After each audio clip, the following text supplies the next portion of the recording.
Good morning students. Class 10th standard, subject social economics, lesson 3. Okay, food security and nutrition. Okay, next topic, role of consumer cooperatives in food security. Okay, the consumer cooperatives play an important role in the supply of quality goods at responsible rates to common people. So there is a three-tier structure of consumer cooperative societies in India.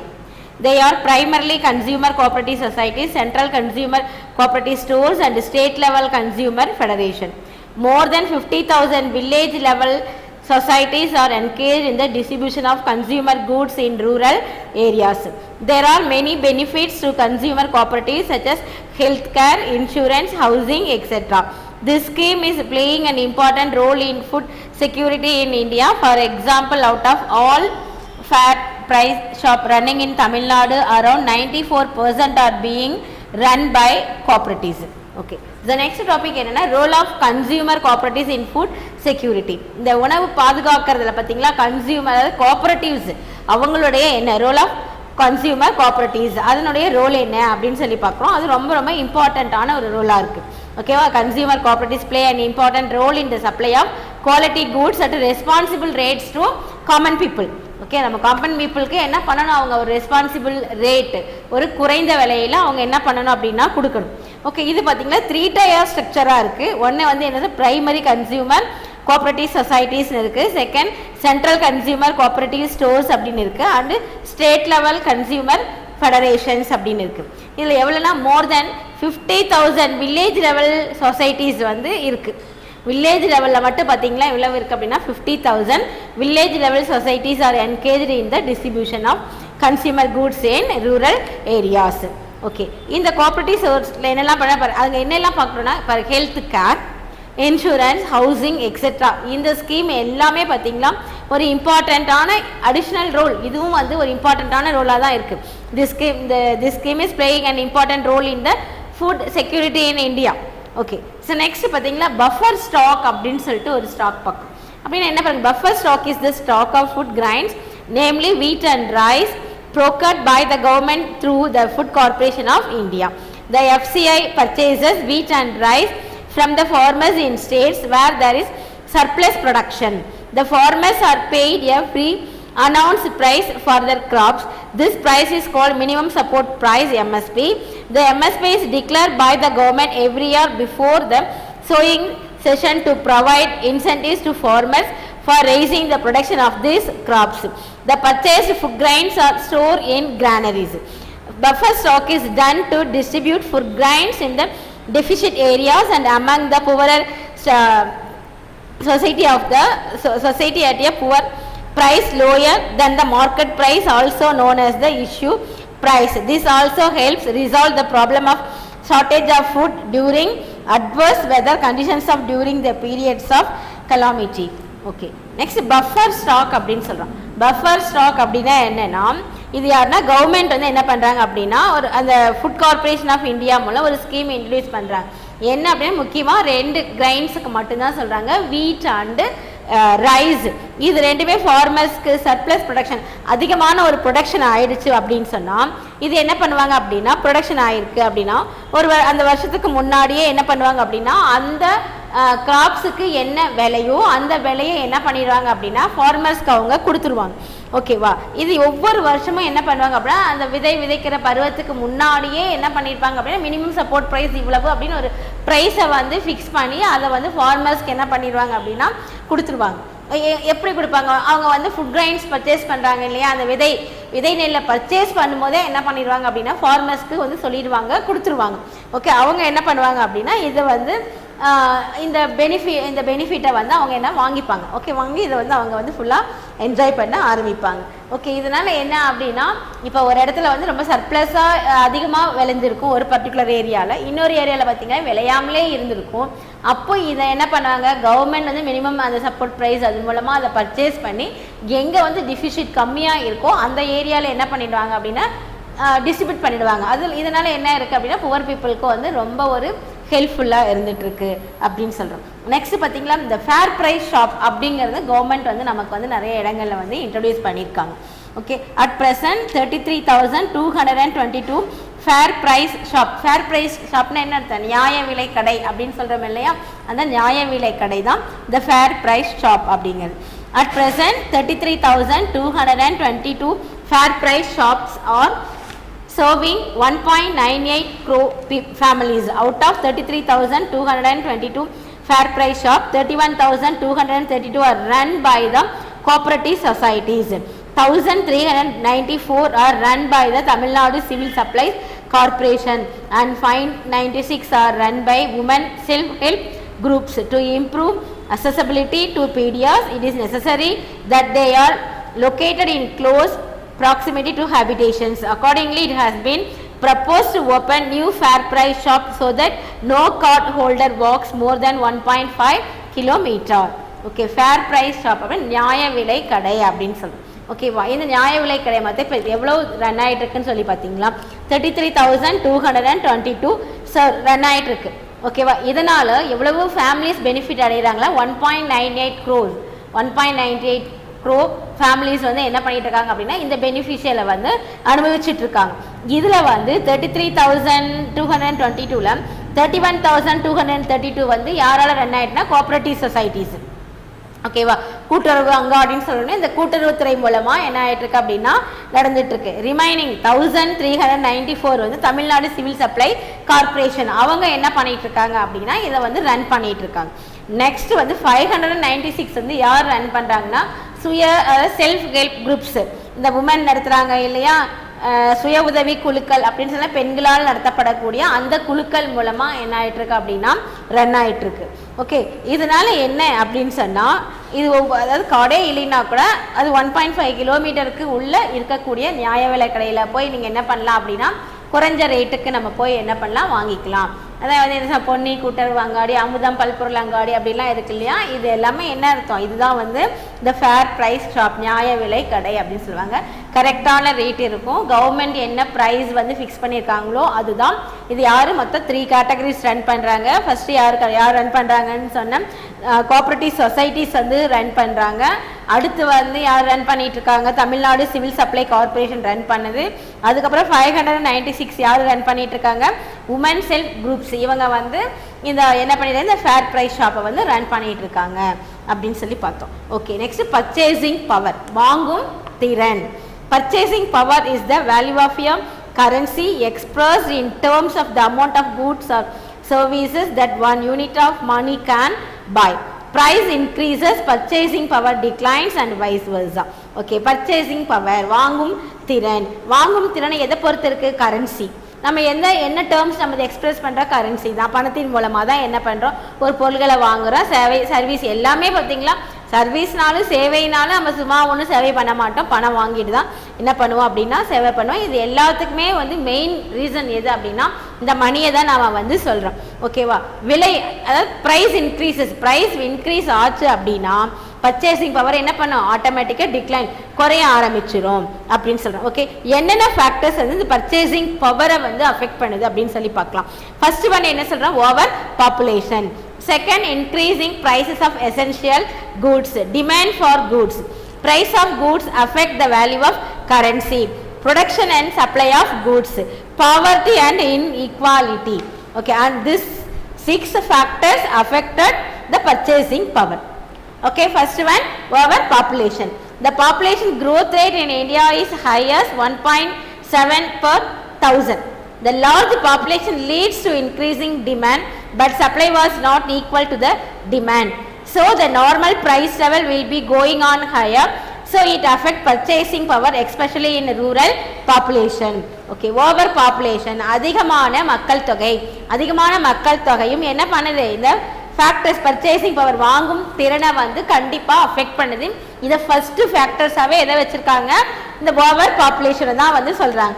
ஓகேவா, இது என்னது, large population என்ன பண்ணும், increasing டிமாண்டை வந்து increase பண்ணும். ஆனால் அதுக்கு ஏற்ற மாதிரி நம்ம என்ன கொடுக்கணும், சப்ளை கொடுத்துட்டே இருக்கணும் இல்லையா. அப்போ சப்ளை வந்து நாட் ஈக்குவல் டு த டிமாண்டாக தான் இருந்துட்டு இருக்கு. அப்போ இந்த மாதிரி இருக்கும்போது ஆட்டோமேட்டிக்காக ப்ரைஸ் லெவல் என்ன பண்ணும், இன்க்ரீஸ் ஆக தான் ஆரம்பிக்கும். அப்போ நார்மல் ப்ரைஸ் என்ன பண்ணும், கொஞ்சம் கொஞ்சமாக will be going on higher, கொஞ்சம் கொஞ்சமாக என்ன பண்ண ஆரம்பிக்கும், அதிகமாக போக ஆரம்பிக்கும். அப்போ இது என்ன பண்ணுன்னு, over population also affect purchasing power, especially in which areas? Rural population ஏரியால டெஃபினட்டா என்ன பண்ணும் அப்படின்னா price level affect பண்ண ஆரம்பிக்கும். Okay, next, increasing prices of essential goods. Even though there has been a constant growth in the GDP and growth opportunities in the Indian economy, there have been steady increase in the price of essential goods. The continuous rise in the prices erodes the purchasing power and adversely affect the poor people. During 2015 to 16, an average rate of 2% flood inflation, the prices of pulses rose by about 40%. Okay, increasing prices of essential goods. தேவையான பொருட்கள் essential goods எப்படி திடீர்னு வந்து increase ஆகுது அப்படின்னு சொல்றோம். எப்போ அப்படின்னா there has been a constant growth in the GDP-ல இந்த gross domestic product GDP சொல்றோம் இல்லையா, அதில் கான்ஸ்டன்ட் growth, ஒரே மாதிரியான வளர்ச்சி அண்ட் அந்த growth opportunities அது வந்து இருக்கும் பொழுது கண்டிப்பாக என்ன ஆகும் அப்படின்னா இந்த எசென்சியல் ப்ரைஸ், இந்த அடிப்படை பொருள்களில் என்ன பண்ணோம் அப்படின்னா விலை வந்து ஏறிட்டு தான் இருக்கும். எப்போ ஒரு நாட்டினுடைய நம்ம இந்தியனுடைய எக்கானமியில் எப்போ ஜிடிபியுடைய லெவல் வந்து அப்படியே அதாவது என்ன ஸ்டீப்லி இன்க்ரீஸிங் அப்படின்னாங்க, அது ஸ்டெடிலி இன்க்ரீஸிங் அப்படின்வாங்க, அப்படியே ரேபிட்டாக அப்படியே கொஞ்சம் கொஞ்சமாக இன்க்ரீஸ் ஆகிட்டே இருக்கும்போது ஆட்டோமேட்டிக்காக என்ன பண்ணோம் அப்படின்னா ப்ரைஸ் லெவல் வந்து இன்க்ரீஸ் ஆக தான் ஆரம்பிக்கும். அது என்ன எஸ்பெஷலி ஃபார் எசென்சியல் கூட்ஸ், அத்தியாவசியமான பொருட்கள். அந்த அத்தியாவசியமான பொருட்களை என்ன பண்ணுவோம் அப்படின்னா கண்டிப்பாக அது வந்து இன்க்ரீஸ் ஆக தான் ஆரம்பிக்கும். அப்போ இது என்ன பண்ணி இது யாரை பாதிக்குது? Especially poor people, below poverty line, BPL லைனில் இருக்கிறவங்கள கண்டிப்பாக இது என்ன பண்ணும் அப்படின்னா பாதிப்படைய தான் செய்யும். பாருங்க 2015 and 16 ஃப்ளட் இன்ஃப்ளேஷன் வந்தப்போ என்னாச்சு அப்படின்னா ப்ரைஸ் லெவல், அதாவது பல்சஸ்னா என்ன, பருப்பு வகைகளுடைய விலைகள் பார்த்தீங்களா 40% வந்து ரைஸ் ஆச்சு அப்படின்னு சொன்னாங்க. ஏன்னா அந்த பல்சஸ் பருப்பு வகைகள் வந்து கண்டிப்பாக நமக்கு வந்து தேவையான ஒரு ரைஸ், வீட்டுக்கு அடுத்தபடியாக தேவையான ஒரு புரதச்சத்தாக இருக்கக்கூடிய பொருள் எது அப்படின்னா இந்த பல்சஸ் தான். Next, demand for goods. Okay, when demand for goods increases, the price of goods increases, then the purchasing power is affected. Okay, demand for goods. சில பொருட்கள் அந்த கூட்ஸ், சில பொருட்களுடைய தேவை இன்க்ரீஸ் ஆகும் பொழுது கண்டிப்பாக ப்ரைஸ் வந்து இன்க்ரீஸ் ஆக சில பொருட்கள் நெசசரியாக நமக்கு என்ன பண்ணும், தேவைகள் அதிகமாகும். ஃபார் எக்ஸாம்பிள் இப்போ பார்த்தீங்களா எல்லா இடத்துலையும் என்ன இருக்குது, டூ வீலர் உடைய தேவை நெசசரி அதிகமாக இருக்காது, என்ன ஆகிட்டுருக்கு, நிறைய பேர் வாங்குறாங்க. அப்போ நிறைய பேர் வாங்கும் போது ஆட்டோமேட்டிக்காக என்ன விலை வந்து அதிகமாக இருக்க ஆரம்பிக்கும், பெட்ரோல் அதிகமாக இருக்கும். ஓகே, பெட்ரோல் ப்ரைஸ் அதிகமாக ஆட்டோமேட்டிக்காக நம்ம என்ன பண்ணுறோம், பெட்ரோல் ப்ரைஸ் மட்டும்தான் ஹைக் ஆகிருக்குன்னு நினைக்கிறோம். ஆனால் அந்த பெட்ரோல் ப்ரைஸ் ஹைக் ஆகும்போது கூடவே என்ன பண்ண அத்தியாவசியமான பொருட்களுடைய ரேட்டும் வந்து இன்க்ரீஸ் ஆகும். ஏன்னா பெட்ரோலியம் ப்ராடக்டை யூஸ் பண்ணி ஸோ மெனி ப்ராடக்ட்ஸ் நம்ம என்ன பண்ணிட்டு இருக்கோம், ப்ரொடியூஸ் பண்ணுறோம். ஓகேவா, பெட்ரோல்னா பெட்ரோல் மட்டுமே இல்லை, அந்த பெட்ரோலியம் பொருளை வந்து கூடவே வச்சுட்டு என்ன பண்ணிட்டு இருக்கிறோம், பிளாஸ்டிக் குட்ஸ்லேருந்து கச்சா எண்ணெயிலேருந்து நிறைய பொருட்களை என்ன பண்ணுறோம், நம்ம உற்பத்தி பண்ணுறோம். அப்போ ஆட்டோமேட்டிக்காக நமக்கே தெரியாமல், நம்ம கண்ணுக்கே தெரியாமல் என்ன பண்ணும், பேசிக் நீட்ஸ் எல்லாமே என்ன பண்ண ஆரம்பிக்கும் அப்படின்னா விலை அப்படியே கொஞ்சம் கொஞ்சமாக என்ன பண்ண அப்படின்னா ஏற ஆரம்பிக்கும். அப்போ டிமாண்ட் ஃபார் குட்ஸ் அது இப்போ அப்போ என்ன இது ஒன்று இப்படி எல்லா விலைவாசிகள் ஏற ஆரம்பிக்குது. அடுத்து நம்ம டூ வீலருடைய உபயோகம் அதிகமாக இருக்கும்போது என்ன ஆகும், ப்ரொடக்ஷன் வந்து அவங்க ஒரே ஸ்டடியாக தான் ஒரே மாதிரி தான் பண்ணிட்டு இருந்திருப்பாங்க. அப்போ திடீர்னு என்ன ஆக ஆரம்பிக்கும், டிமாண்ட் ஆரம்பிக்கும் போது ஆட்டோமேட்டிக்காக என்ன ஆகும், இந்த ப்ரைஸ் லெவல் கோஸ் ஹை. ஓகேவா, நம்ம எதிர்பார்க்க முடியாத அளவுக்கு அந்த ப்ரைஸ் லெவல் எப்படி இருக்கும், அதிகம் அளவில் போயிருக்கும். Next, price of goods affected the value of currency. when the price increases, the purchasing power decreases, and finally the value of currency decreases and vice versa. Okay, price increase ஆகும்போது purchasing power ஆட்டோமேட்டிக்காக நம்ம degrees ஆகும் சொல்லிட்டு இதனால என்ன இருக்கும், finally இந்த கரன்சியுடைய value என்ன ஆக ஆரம்பிக்கும், டிக்ரீஸ் ஆக ஆரம்பிக்கும். அதான் டாலருடைய மதிப்பு நம்மளுடைய கரன்சியுடைய மதிப்பு என்ன ஆகும் அப்படின்னா குறைய ஆரம்பிக்கும். எதுக்கு நிகராக குறைய ஆரம்பிக்கும், அமெரிக்காவில் இருக்கக்கூடிய டாலருடைய வேல்யூக்கு என்ன பண்ண நிகராக நம்மளுடைய கரன்சியினுடைய வேல்யூ வந்து குறைய ஆரம்பிக்கும். இப்போ கரன்சி வேல்யூ ஆட்டோமேட்டிக்காக குறைய என்ன ஆகும், நம்மளுடைய எக்கனாமிக் லெவல் வந்து கீழே போய்கிட்டே இருக்க ஆரம்பிக்கும் அப்படிங்கிறது தான். Okay, production and supply of goods. The production and supply of goods decline, the price of goods increases, then the purchasing power is affected. Okay, production and supply of goods, அது production உற்பத்தியும் நம்ம உற்பத்தி பண்ணுறோம், உற்பத்தி குறையும்போது ஆட்டோமேட்டிக்காக சப்ளையும் குறையும் இல்லையா. அப்போ சப்ளை குறைய ஆரம்பிக்கும் பொழுது ப்ரைஸ் ஆஃப் கூட்ஸ் அந்த பர்டிகுலர் குட்ஸினுடைய விலை என்ன பண்ண ஆரம்பிக்கும், இன்க்ரீஸ், விலை ஏறதான் செய்யும். இதனால என்ன பண்ணும், பர்ச்சேசிங் பவர், வாங்கக்கூடிய திறன் என்ன பண்ணும், குறைய ஆரம்பிக்கும் அப்படின்னு சொல்றோம். Next poverty and inequality. Poverty ஏழ்மை, ஏழ்மையும் அதாவது சமத்துவ அற்ற நிலைமை, இன்இக்வாலிட்டி, சமத்துவம் இல்லாத ஒரு நிலையில இருக்கு இல்லையா, அதுவும் வந்து என்ன பண்ணுது அப்படின்னா இந்த பர்ச்சேசிங் பவரை அஃபெக்ட் பண்ணுது. There exists a huge economic disparity in the Indian economy. The production of income and assets owned by top 10% of Indian goes on increasing. This has led to an increase in the poverty level in the society. Generally, purchasing power is affected by poverty and unequal distribution of wealth also. Purchasing power affects every aspect of economics, from consumers buying goods to investors and stock prices to a country's economic prosperity. As such, a country's government institutes policies and regulations to protect the currency's purchasing power and keep an economy healthy. Okay, one method to monitor purchasing power is through the consumer price index. Okay, poverty and inequality. Poverty, ஏழ்மை. Okay, மக்கள் ஏழ்மையாக இருக்கும் பொழுது என்ன பண்ணணும், மக்கள்கிட்ட பணம் இல்லை அப்படிங்கும்போது என்ன, அதாவது பாவர்ட்டினா ஏழ்மையில் இருக்கான், அதாவது பர் கேபிட்டா இன்கம், தலை வருமானத்தை விட அவன் கம்மியாக சம்பாதிக்கிறான் அப்படிங்கும் பொழுது அதை என்ன சொல்ல, பிபிஎல் சொல்ற, பிலோ பாவர்ட்டி லைன் அப்படின்னு சொன்னா, அப்போ அவன் பாவர்ட்டி ஏழ்மை நிலையில் இருக்கிறான். ஏழ்மை நிலைமையில் இருக்கும் பொழுது கண்டிப்பாக அவனால் ஒரு அந்த பொருளை என்ன பண்ணணும்னா பர்ச்சேசிங் பவர் குறைஞ்சி போகும். அதாவது எசென்சியல் குட்ஸ் என்ன பண்ண வாங்குவான், பட் என்ன பண்ணுவான், குறைஞ்ச அளவில் வாங்குவான். அதுக்கு சப்சிடிஸாக எது கம்மியாக இருக்கோ அதை தேடி என்ன பண்ண ஆரம்பிப்பான், மூவ் பண்ண ஆரம்பிப்பான், தேடி போக ஆரம்பிப்பான் அப்படின்னு சொல்லி. ஏன்னா இன்இக்வாலிட்டி, சமுதாயத்தில் இருக்கக்கூடிய இந்த ஏற்றத்தாழ்வுகள், அந்த ஏற்றத்தாழ்வுகளை என்ன பண்ண அப்படின்னா பர்ச்சேசிங் பவரை வந்து அஃபெக்ட் பண்ணும் அப்படின்னு சொல்கிறோம். ஓகேவா, அடுத்து பர்ச்சேசிங் பவர் priority BP, அதாவது ட்ரிபிள் பி அப்படின்னு சொல்கிறோம். இது என்ன, இந்த concept related to purchasing power is purchasing price party. The BPA is an economic theory that estimates the amount that needs to be adjusted to the price and item given exchange rates of the two countries in order for the exchange to match each currency's purchasing power. So BPP can be used to compare countries' income levels and other relevant economic data concerning the cost of living or possible rates of inflation and deflation. Recently, India became the third largest economy in terms of PPP. China became the largest economy, pushing the US to the second position. Okay, purchasing power, நம்ம வாங்கக்கூடிய திறன், priority எப்படி இருக்கு அப்படின்னு சொல்லி பார்க்குறோம். இப்போ நம்ம இந்தியாவில் பார்த்தீங்கன்னா பாப்புலேஷன் ஓவர் பாப்புலேஷன் இருக்கிறதால இப்போ நம்ம நவடேஸ் என்ன பண்ணுறோம் அப்படின்னு நிறைய பர்ச்சேஸ் பண்ணுறோம். அது எக்ஸ்பெஷலி சில குட்ஸ் எல்லாம் சொல்கிறாங்க, செகண்ட் ஹேண்ட் குட்ஸ் எல்லாம் பார்த்தீங்கன்னா இந்தியாவில் வந்து டாப் மோஸ்ட்டாக இருக்கும் அப்படின்றாங்க. ஃபார் எக்ஸாம்பிள் என்ன அப்படின்னா இந்த கார், இந்த மாதிரி மெஷினரிஸ், சில மெஷினரிஸ் இது எல்லாம் சொல்கிறாங்க. ஓகேவா, அந்த மாதிரி சில என்ன பண்ணுறோம் அப்படின்னா அட்ஜஸ்ட் பண்ணுறோம். சில எக்ஸ்சேஞ்ச் ரேட்ஸ் வந்து என்ன பண்ணுறோம், 2 கண்ட்ரீஸோட கம்பேர் பண்ணிக்கிறோம். ஓகேவா, கம்பேர் பண்ணி என்ன பண்ணுறோம் அப்படின்னு சொன்னால் நம்ம வந்து வாங்குகிறோம். ஓகே, அதாவது நம்மக்கிட்ட என்ன அதிகமாக இருக்கோ அதை அந்த கண்ட்ரியில் வந்து நம்ம என்ன பண்ணுறோம், அதிகமாக கொடுத்துட்டு நமக்கு என்ன நீடோ அதை அங்கேருந்து என்ன பண்ணுறோம், கொஞ்சம் அட்ஜஸ்டபிளாக நம்ம வந்து வாங்கிட்டு இருக்கோம். ஓகேவா, இந்த மாதிரி அந்த மாதிரி ரிலவெண்ட் எக்கனாமிக் டேட்டா வந்து நம்ம கம்பேர் பண்ணி வாங்கும் பொழுது என்ன ஆகுனா, அதாவது இன்ஃப்ளேஷன், பணவீக்கத்துக்கும் வாய்ப்பு இருக்குது. இன்ஃப்ளேஷன் அண்டு டீஃப்ளேஷன் அப்படின்னு சொல்ல, பணவீக்கம் அண்டு பணவாட்டம். ஓகேவா, இன்ஃப்ளேஷன் அண்ட் இது ரெண்டுக்குமே என்ன இருக்குது அப்படின்னா வாய்ப்பு இருக்குது. வாய்ப்பு இருந்தாலும் இது என்ன சொல்கிறோம் அப்படின்னா ரீசெண்ட்லி இதை வந்து வேறு வழி இல்லாமல் இதெல்லாம் ஃபாலோ பண்ணிட்டு தான் இருக்கிறோம் அப்படின்னு சொல்கிறேன். இந்தியா இதில் பார்த்தீங்கன்னா third largest economy in terms of PPP. First யாருன்னா China.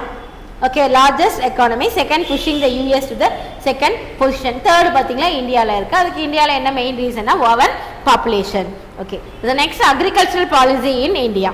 The new agricultural policy based on export of agricultural goods was announced by the central government in 2018. This policy states that the government has decided to remove export restrictions on most organic and processed agricultural products. The main reason is to give an assurance that organic or processed agricultural products will not be under any export restrictions such as export duty, export bans and quota restriction. Agricultural policy of a country is mostly designed by the government for raising agricultural production and productivity and also for raising the level of income and standard of living of farmers within a definite time frame. This policy is formulated for all round and comprehensive development of the agricultural sector. Okay, agricultural policy in India. நம்ம கண்ட்ரியில் நம்ம என்ன agricultural பாலிசியை நம்ம வந்து follow பண்ண new agricultural policy தான் நம்மளுடைய கவர்மெண்ட் 2018 நியூ அக்ரிகல்ச்சரல் பாலிசியை சென்ட்ரல் கவர்மெண்ட் என்ன பண்ணுறாங்க அப்படின்னா அனௌன்ஸ்மெண்ட் கொடுக்குறாங்க. ஓகேவா, அது என்ன announcement? the policy state the government has decided to remove export restrictions. Okay, அதாவது எக்ஸ்போர்ட் ரெஸ்ட்ரிக்ஷன்ஸ் நிறைய என்ன பண்ணுறாங்க, ரிமூவ் பண்ணுறாங்க. And most organic and proceed agricultural product, அதாவது அக்ரிகல்ச்சரல் ப்ராடக்டில் ஆர்கானிக்கு அதிகமாக வந்து என்ன கொடுக்குறாங்க அப்படின்னா இம்பார்ட்டன்ட் வந்து கொடுக்குறாங்க. ஓகேவா, இன்னொன்று பார்த்தீங்களா, இந்த ஆர்கானிக் அந்த அந்த ப்ராடக்ட் அதாவது எக்ஸ்போர்ட் ரெஸ்ட்ரிக்ஷன்ஸ் இதுக்கெல்லாம் என்ன பண்ணுறாங்கன்னா எக்ஸ்போர்ட்டில் சில ரெஸ்ட்ரிக்ஷன்ஸ் சில தளர்வுகளை வந்து கொடுக்குறாங்க. என்னென்ன தளர்வுகள் அப்படின்னு சொல்லி பார்த்தீங்களா, எக்ஸ்போர்ட் டியூட்டி இல்லை, அடுத்த மாதிரி எக்ஸ்போர்ட் பேன்ஸ் அண்டு கோட்டா ரெஸ்ட்ரிக்ஷன்ஸ், இது எல்லாமே கவர்மெண்ட் வந்து என்ன பண்ணியிருக்காங்க 2018 வந்து நமக்கு கொடுத்துருக்காங்க. ஓகே, அப்புறம் நிறையா நியூ அக்ரிகல்ச்சர் பாலிசி நிறைய என்ன பண்ணாங்கன்னா டிசைன் பண்ணியிருக்காங்க. ஓகே, அது அந்த டிசைன் பண்ணி அது என்ன நிறையா என்ன சொல்கிறது, அக்ரிகல்ச்சர்லாம் படிச்சிருக்காங்க இல்லையா, அவங்களெல்லாம் அந்த எம்எஸ்சி அக்ரிகல்ச்சர் அவங்களெல்லாம் எல்லாத்தையும் அந்த ரிசர்ச் அவங்கள எல்லாத்தையும் கூப்பிட்டு வச்சு அப்புறம் எக்கனாமிக்ஸ் இவங்க எல்லாத்தையும் கூட்டிகிட்டு வந்து என்ன பண்ணாங்க, மிகப்பெரிய ஒரு அக்ரிகல்ச்சர் ரிசர்ச் பண்ணி 2018 என்ன பண்ணுறாங்க அப்படின்னா இந்த ஃபார்மர்ஸ்க்கு வந்து ஒரு டெஃபினட் ஒரு ஃப்ரேம் கொடுக்குறாங்க. ஓகே, இந்த மாதிரி எல்லாம் இருக்கணும் அப்படின்னு ஃபார்முலேட் பண்ணுறாங்க. இந்த மாதிரி ஃபார்முலேட் பண்ணும்போது ஆட்டோமேட்டிக்காக அக்ரிகல்ச்சரல் செக்டார் வந்து ரைஸ் ஆகும் அப்படின்னு என்னென்ன அக்ரிகல்ச்சரல் பாலிசியை 2018 இன்ட்ரோடியூஸ் பண்ணியிருக்காங்க. ஃபர்ஸ்ட் பார்த்தீங்கன்னா raising the productivity of input, second one raising value added per hectare, third protecting the interest of poor farmers, next modernizing agricultural sector, environmental degradation, removing bureaucratic obstacles. Okay, first raising the productivity of inputs. One of the important objectives of India's agricultural policy is to improve the productivity of inputs, so purchase like HYV seeds, fertilizers, pesticides, irrigation project, etc. Okay, அது என்னென்னா productivity of அதாவது input வந்து நம்ம நிறைய உற்பத்தியை வந்து எப்படி வந்து இன்க்ரீஸ் பண்ணுறது. அப்போ அதுக்கு என்ன கொடுத்துருக்காங்க அப்படின்னா ஹெச்ஒய்வி. இவங்க என்ன பண்ணியிருக்காங்க அப்படின்னா பல வெளிநாடுகள்லேருந்து பல இடங்கள்லேருந்து என்ன பண்ணுறாங்க, நிறைய அதிகமான ஈல்டிங் கொடுக்கக்கூடிய வெரைட்டிஸ் ஆஃப் சீட்ஸ் எல்லாம் என்ன பண்ணுறாங்க அப்படின்னா இம்போர்ட் பண்ணியிருக்காங்க. அது என்ன எக்ஸ்போர்ட் ரெண்டுமே இவங்க பண்ணுறாங்க. ஓகே, அந்த மாதிரி இன்புட்ஸ்லாம் யாருக்கு கொடுக்குறாங்க அப்படின்னா அக்ரிகல்ச்சருக்கு நிறைய கொடுக்குறாங்க. அப்புறம் ஃபெர்டிலைசர்ஸ் உரங்கள், பூச்சிக்கொல்லி மருந்து, பெஸ்டிசைட்ஸ், இரிகேஷன் ப்ராஜெக்ட், இது எல்லாம் நிறைய இன்க்ரீஸ் பண்ணுறாங்க. Okay, next raising value added per hectare. Agriculture policy is to increase per hectare value added rather than raising physical output by raising the productivity of agriculture in general and productivity of small and marginal holding in particular. Okay, அதாவது ஒரு ஹெக்டாருக்கு அந்த முந்தி விளைஞ்சதை விட இப்போ எவ்வளோ அளவுக்கு வந்து அதிகமாக வந்து விளையணும் அப்படின்னு சொல்லிட்டு ஒரு நிர்ணயம் பண்ணுறாங்க. அதுக்கு ஏற்ற மாதிரி என்ன பண்ணுறாங்க அப்படின்னா சீட்ஸ் எல்லாம் இன்ட்ரடியூஸ் பண்ணுறாங்க. சீட்ஸை வந்து யாருக்கு தராங்க அப்படின்னா ஃபார்மர்ஸுக்கு தந்துட்டுருக்காங்க. அதான் raising value added per hectare. அதே நேரத்தில் ஒரு ஹெக்டாருக்கு இவ்வளோ விளைஞ்சது அப்படின்னா அந்த விளைச்சலுக்கு ஏற்ற விலையையும் என்ன பண்ணுறாங்க அப்படின்னா கவர்மெண்ட் வந்து கொடுத்துட்ருக்காங்க. ப்ரைஸையும் வந்து கவர்மெண்ட் வந்து கொடுக்குறாங்க அப்படின்னு சொல்கிறது தான். அதாவது ஸ்மால் அண்டு மார்ஜினல் ஹோல்டிங். அதே மாதிரி சிறு குறு விவசாயிகள் அப்படின்லாம் சொல்கிறாங்க இல்லையா, அவங்களுக்கு நிறைய கொடுக்குறாங்க. ஃபார் எக்ஸாம்பிள் ஃப்ரீ எலக்ட்ரிசிட்டி, அவங்களுக்கு எலக்ட்ரிசிட்டி வந்து கம்மியாக கொடுத்துட்ருக்காங்க. அப்புறம் அவங்க ரொம்ப நலிவடைந்த பிரிவில் ரொம்ப கீழே தான் இந்த சிறு குறு சொன்ன இல்லையா, இந்த ஸ்மால் மார்ஜினல் ஃபார்மர்ஸ்லாம் இருக்காங்க இல்லையா, அவங்களுக்குலாம் என்ன பண்ணுறாங்க கவர்மெண்ட் வந்து பர் மந்த்துக்கு வந்து இவ்வளவு அமௌண்ட்டு அப்படின்னு சொல்லியெல்லாம் நிறைய கொடுக்குறாங்க. சம்டைம்ஸ் அவங்க ஏதாவது லோன் நிறைய கடன் வாங்கியிருந்தால் அந்த கடனை கூட என்ன பண்ணுறாங்க, விவசாயிகள் வாங்கின கடனை வந்து தள்ளுபடி பண்ணுறாங்க. சப்சிடிஸ் நிறைய கொடுக்குறாங்க. சப்சிடிஸ்னால் என்ன அர்த்தம், நீங்கள் பேங்க்கில் போய் ஒரு நம்ம இவ்வளோ நம்ம நிலத்துக்கு வந்து இவ்வளவு செலவு இருக்குது, இதெல்லாம் செலவு பண்ணி நம்ம ஒரு பொருளை வந்து விதைக்கிறோம் அப்படின்னா, இப்போ ஃபார் எக்ஸாம்பிள் ஒரு 1 lakh செலவாகுது அப்படின்னா சப்சிடிஸ் கவர்மெண்ட் என்ன பண்ணுவான் 20,000 சப்சிடிஸ் கொடுப்பான். அப்புறம் இன்ட்ரெஸ்ட் வந்து ரொம்ப கம்மியாக கொடுப்பான். அப்படின்னு என்ன அர்த்தம் அப்படின்னா நீங்கள் 1 லட்சம் வாங்கியிருந்தால் 80,000 கட்டினா போதும். இன்ட்ரெஸ்ட் என்ன பண்ண ரொம்ப கம்மியான ஒரு இன்ட்ரெஸ்ட் தான். அது 0.4% இன்ட்ரெஸ்ட் தான் என்ன பண்ணுறாங்க ஃபார்மர்ஸ்க்கு வந்து கொடுத்துட்ருக்காங்க. protecting the interest of poor farmers. Agricultural policy is proposed to protect the interest of poor and marginal farmers by abolishing intermediaries through land reforms, expanding institutional credit support to poor farmers, etc. Okay, அதே மாதிரி poor ஃபார்மர்ஸ்க்கு வந்து இந்த intermediate இடைத்தரகர்கள் அப்படின்னு சொல்கிறாங்க இல்லையா, அவங்கெல்லாம் இல்லாமல் நேரடியாகவே அவங்களே போய் என்ன பண்ணலாம் கவர்மெண்ட் கிட்ட வந்து சேல் பண்ணலாம். அதே மாதிரி உழவர் சந்தை இதெல்லாம் கொண்டு வந்தாங்க இல்லையா, உழவர் சந்தை இதெல்லாம் கொண்டு வந்தது மூலமாக என்ன அர்த்தம், ஃபார்மர்ஸ் வந்து இன்னொரு நடுவில் போய் ஒரு இடைத்தரகர்கள்ட்ட போய் கொடுத்துட்டு அப்புறம் பணம் வாங்க வேண்டிய விஷயம் இல்லாமல் நாமளே என்ன பண்ணலாம், நேரடியாக அங்கேயே போய் சேல் பண்ணலாம். டைரெக்டாக சேல் பண்ணிவிட்டு நம்ம அமௌண்ட்டை நம்ம என்ன பண்ணிக்கலாம், கிரெடிட் வாங்கிட்டு நம்ம வந்துடலாம். ஓகே, அந்த மாதிரி நிறைய ஸ்கீம் எல்லாம் என்ன பண்ணுறாங்கன்னா புவர் ஃபார்மர்ஸுக்கு நிறைய அவங்கள பாதுகாக்கிறதுக்கு நிறைய திட்டங்களை எல்லாத்தையும் கவர்மெண்ட் என்ன பண்ணியிருக்கு, கொண்டு வந்திருக்கு. அடுத்து modernising agricultural sector. Here the policy support includes the introduction of modern technology in agricultural operation and applications of improved agricultural inputs like HYV seeds, fertilizers, etc. Modernizing agricultural sector அப்படின்னா என்ன அப்படின்னா நிறைய agriculture sector நிறைய புதுமான நவீன இயந்திரங்களை எல்லாம் கொண்டு வராங்க. ஓகே, நம்ம முதல்ல எல்லாம் பார்த்தா ஏறு உழவு தான், இப்போ டிராக்டர், அப்புறம் வந்து ஹார்வெஸ்டிங் அந்த அறுவடை பண்ணுறதுக்கும் மிஷின்ஸு எல்லாத்துக்குமே இல்லையா, நாற்று நடுறதுலேருந்து விதை தூவுறதுல இருந்து கம்ப்ளீட்டாக என்ன இருக்குது அப்படின்னா மிஷினரிஸ் தான் இருக்குது இன்றைக்கி. அது எல்லாம் இது வந்து என்னென்னா நேரத்தை வந்து என்ன பண்ணோம் அப்படின்னா டைமை வந்து சேவ் பண்ணும், நிறைய லேபர்ஸ் வந்து இவ்வளோ தேவைப்படாது. அதே நேரத்தில் ரொம்ப சீக்கிரம் நம்மளோட பொருளை என்ன பண்ணலாம், ப்ரொடெக்ட் பண்ணிக்கலாம் நேரத்தை கொஞ்சம் ரொம்ப ஃப்ராக்ஷன் ஆஃப் செகண்ட்ஸ்லேயே என்ன பண்ணுது, அந்த மாடர்னைஸ் மிஷின்ஸ் எல்லா ஒர்க்கையும் முடிச்சிருது. இதனால் என்ன பண்ணுறோம், அந்த மழை வெயில் இதில் இருந்து நம்மளுடைய பொருட்களை நம்மளால் என்ன பண்ணிக்க முடியுது அப்படின்னா பாதுகாப்பு பண்ணிக்க முடியுது அப்படின்னு சொல்கிறது. Next environmental degradation. Agricultural policy of India has set another objective to check environmental degradation of natural base of Indian agricultural. Okay, environmental degradation. இந்த அக்ரிகல்ச்சரல் பாலிசி என்ன பண்ணுது அப்படின்னா இன்னொரு ஒரு அந்த என்விரான்மெண்ட் அப்பப்போ என்ன பண்ணுது, என்விரான்மெண்ட்டில் இருக்கிற டீக்ரேடேஷன் எல்லாம் என்ன பண்ணுது அப்படின்னா செக் பண்ணி அப்பப்போ நேச்சர் ஆஃப் இதுதான் இந்த நேரத்தில் இது செய்யுங்க, இப்போ அது எப்போ ரெயின் நம்மளுடைய மான்சூன் பீரியட் எது இதெல்லாம் நமக்கு தெரியாது. மண் அதான் என்ன சொல்கிறாங்க, ஒவ்வொன்றுமே நீ ஒரு பொருளை வந்து விளைவிக்கிறோம் அப்படின்னு சொன்னால் முதல்ல என்ன பண்ண நம்மளுடைய சாயில் டெஸ்ட் மண்ணை வந்து என்ன பண்ணணும் அப்படின்னா டெஸ்ட் பண்ணிக்கணும். ஓகேவா, சாயில் டெஸ்ட் அப்படின்னு இருக்குது. இந்த சாயிலில் இந்த கிரைன்ஸ் இந்த குட்ஸ் இது போட்டால் வருமா அப்படின்னு சொல்லி என்ன பண்ணி முதல்ல நம்ம டெஸ்ட் பண்ணிக்கணும். ஓகே, டெஸ்ட் பண்ணிவிட்டு அதுக்கப்புறம் நம்ம என்ன பண்ணலாம், அந்த வேலையை நம்ம வந்து ஆரம்பிக்கலாம் அப்படிங்கிறது தான். இதெல்லாம் என்ன பண்ணியிருக்காங்க அப்படின்னா கவர்மெண்ட் இப்போலாம் நிறையா இதுக்கான ஆட்களை எல்லாத்தையும் அனுப்பி நிறைய ஃபீல்டு ஆஃபீஸர்ஸ் அப்படின்னு சொல்லி நிறைய பேர்த்து அப்பாயின்மெண்ட் பண்ணி அவங்க என்ன பண்ணுறாங்க அப்படின்னா இந்த சாயில் டெஸ்ட்டு அதர் டெஸ்ட் இந்த மாதிரி நிறைய டெஸ்ட் எல்லாம் என்ன இன்ட்ரடியூஸ் பண்ணுறாங்க. அதே மாதிரி இயற்கை உரங்கள் ஆர்கானிக் ஃபார்மிங் அப்படிங்கிறதெல்லாம் இன்றைக்கி என்ன பண்ணாங்க, ரொம்ப அடிப்படையாக ரொம்ப இன்சிஸ்ட் பண்ணுறாங்க. இந்த பெஸ்டிசைட்ஸு இந்த ஃபெர்டிலைசர்ஸ் இது எல்லாத்தையும் அவாய்ட் பண்ணிவிட்டு அதுக்கு பதிலாக என்ன பண்ணுங்கள், ஆர்கானிக் ஃபார்மிங்கை வந்து யூஸ் பண்ணுங்கள். இயற்கை மண்புழு உரம் இதெல்லாம் சொல்கிறாங்க இல்லையா, இதையெல்லாம் நவடேஸ் வந்து யூஸ் பண்ணி என்ன பண்ணுங்கள், உங்களுடைய வேளாண் பொருளுடைய தரத்தை வந்து உயர்த்துங்க அப்படின்னா நமக்கு என்ன பண்ணால் கவர்மெண்ட் நிறைய induce பண்ணிட்டு இருக்கு. Okay, removing bureaucratic obstacles. The policy has set another objective to remove bureaucratic obstacles on the farmers, cooperative societies and self-help institutions so that they can work independently. அப்புறம் cooperative society இந்த சுய உதவி குழுக்கள் இவங்க மூலமாலாம் போய் என்ன பண்ணுறாங்க, கவர்மெண்ட் வந்து நமக்கு அதாவது நடுவில் இருக்கக்கூடிய எல்லா விதமான தடை கற்களையும் ரிமூவ் பண்ணுறாங்க. ஓகே, அது நமக்கு நிறைய அந்த அறிவொளி இயக்கம் அப்புறம் அந்த என்ன வேளாண்க்கு நிறைய டிவியில் இல்லை ரேடியோ இதெல்லாம் நிறைய என்ன பண்ணுறாங்க அப்படின்னா கம்யூனிகேஷன் தொடர்புகளை வந்து என்ன பண்ணுறாங்க நமக்கு ஏற்படுத்தி ரொம்ப ஈஸியாக நம்ம என்ன செய்யலாம் அப்படிங்கிற ஒரு நம்ம என்ன பண்ணலாம் அப்படிங்கிற எல்லா மெத்தடையும் என்ன பண்ணுறாங்க அப்படின்னா கவர்மெண்ட் வந்து நம்ம தெளிவாக வந்து மக்களுக்கு என்ன பண்ணுறாங்க அப்படின்னா எடுத்துரைக்கிறாங்க.